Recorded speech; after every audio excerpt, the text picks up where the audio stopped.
India TV 9 news Maharashtra.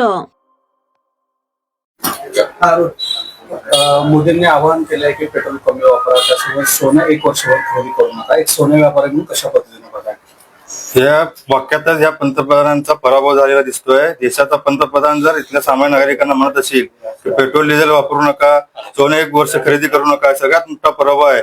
आज यांचाही देशाचे खासगीकरण करण्याचा प्रयत्न चालू आहे। तशाच पद्धतीने हा यांचा निर्णय आहे। यातली सगळ्यात मोठी इंडस्ट्री म्हणजे gems and jewellery industry Bharat देशातली आहे। 60% GDP मध्ये या इंडस्ट्रीचा वाटा आहे। तर हा यांचा डोळा या अदानी आणि अंबानीच्या घशामध्ये का अडाणीच्या घशामध्ये घालायचा आहे का, हा प्रश्न आम्हाला सामान्य वापरणं पडलेला आहे।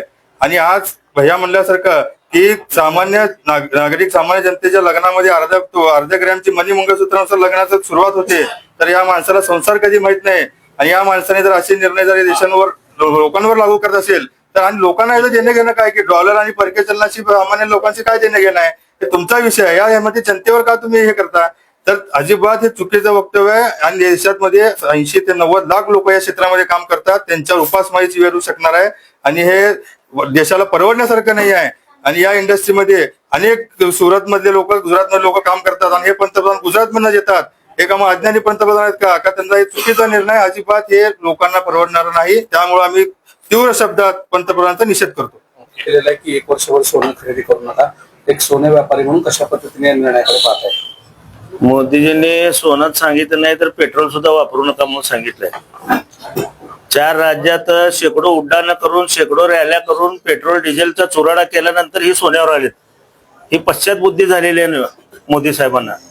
अहो, ज्या व्यवसायावर करोडो लोक जगतात, ज्या व्यवसायावर करोडो लोकांचा विश्वास आहे, जे आपल्या सोनाराकडे पिढ्यानपिढ्या दागिने घडवतात, अशा व्यवसायावर तुम्ही आमच्या घाला घालत आहेत।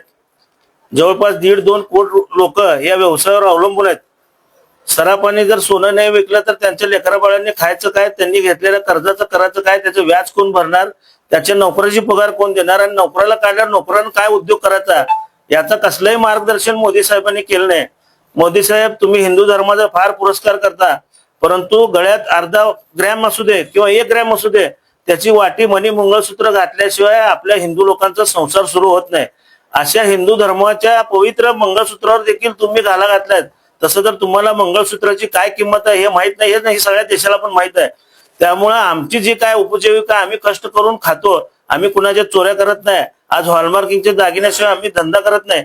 असं असताना प्रामाणिकपणे स्वतःटीने व्यवसाय करणाऱ्या तुम्ही सोनं विकताना पण पैसे घेता आणि मोडताना पण 3% GST घेता। एवढा महसूल कुठल्याही व्यवसायात मिळत नाही, कारण जिथं सोनं विक्री केली जाते तिथं जेव्हा खरेदी केलं तेव्हा 3% म्हणजे डबल मिळते गव्हर्नमेंटला। असं असताना तुम्ही करोडो लोकांच्या पोटावर पाय द्यायला निघालेला, हा पश्चात बुद्धी आहे आणि हा पंतप्रधान मोदींचा पराभव आहे।